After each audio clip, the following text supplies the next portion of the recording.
Sebelum melakukan titrasi, kita harus membilas buret dan mengisinya dengan larutan yang akan ditentukan konsentrasinya atau larutan sampel. Dalam hal ini, larutan sampel adalah HCl asam klorida. Mula-mula, bilas buret dengan air destilasi. Demi tindak keamanan, pastikan bagian atas buret ini berada di bawah mata kamu saat kamu mengisi buret. Jadi posisi mata di atasnya, kemudian tuangkan air ke dalam buret dan biarkan keran buret terbuka sehingga air mengalir turun. Selanjutnya, bilas buret dengan larutan HCl sampel yang hendak diketahui konsentrasinya. Gunakan corong kaca saat menuangkan larutan ke dalam buret agar larutan sampel tidak tumpah. Lalu, bilas dengan cara menuangkan larutan sampel ke dalam buret. Setelah dibilas dengan air dan larutan sampel, isi buret dengan larutan sampel. Pastikan keran buret dalam keadaan tertutup kali ini. Ditutup terlebih dahulu agar larutan sampel tidak turun ke bawah. Kemudian angkat corong kaca setelah pengisian untuk memastikan volume larutan sampel pada buret konstan. Sesuaikan level mata sehingga posisi mata sejajar dengan larutan sampel pada buret agar mendapatkan hasil yang akurat saat pembacaan buret.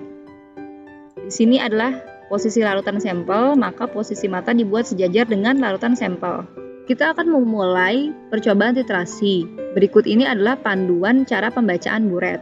Perhatikan dua gambar berikut ini. Pada gambar yang pertama, dilihat pada angka 11, kemudian lihat batas meniskus bawah terletak pada garis ini. Setiap satu garis menunjukkan skala 0,1. Jadi, di sini menunjukkan skala 11,1, ini 11,2, kemudian tepat di garis ini adalah 11,3. Sehingga pembacaan buret pada gambar nomor 1 yaitu 11,3. Sedangkan pada gambar yang kedua, di sini ada angka 21, sedangkan posisi meniskus bawah larutan berada di sini. Posisi meniskus bawah berada di tengah-tengah di antara garis 1 dan garis 2. Jadi di sini 21 ditambah 0,1 jadi 21,1 ditambah 0,05 karena posisinya berada di tengah-tengah. Sehingga hasilnya adalah 21,15. Maka kita bisa melakukan pelaksanaan titrasi. Kita mulai dari volume larutan mula-mula. Lihat pada buret, di sini menunjukkan bahwa angka 8, kemudian ini 1, 2, 3, 4, 5, 6, 7. Berarti 8,7. Tapi posisi meniskus bawah berada di tengah-tengah antara 7 dan 8. Sehingga tambahkan 5. Berikutnya, kita mulai titrasi dengan cara membuka keran dengan mengklik tombol start. Lalu, perhatikan perubahan warna yang terjadi. Tutup keran atau klik stop ketika warna larutan berubah menjadi tidak berwarna. Di sini masih berwarna merah muda. Perhatikan jangan sampai terlewat, karena kalau terlewat harus diulang dari awal.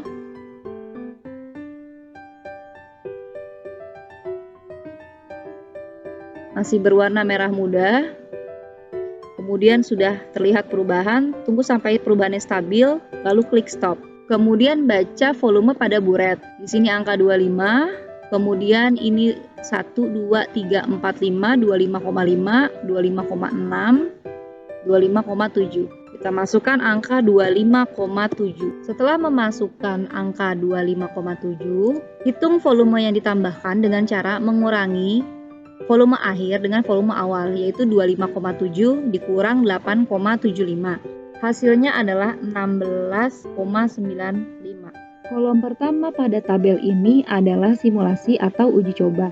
Untuk pengambilan data dilakukan pada kolom kedua dan kolom ketiga. Pengambilan data dapat dilakukan minimal 2 kali dan dilakukan dengan cara yang sama dengan langkah pertama. Demikian percobaan titrasi. Setelah data hasil percobaan didapatkan, maka kamu bisa menghitung konsentrasi dari larutan sampelnya.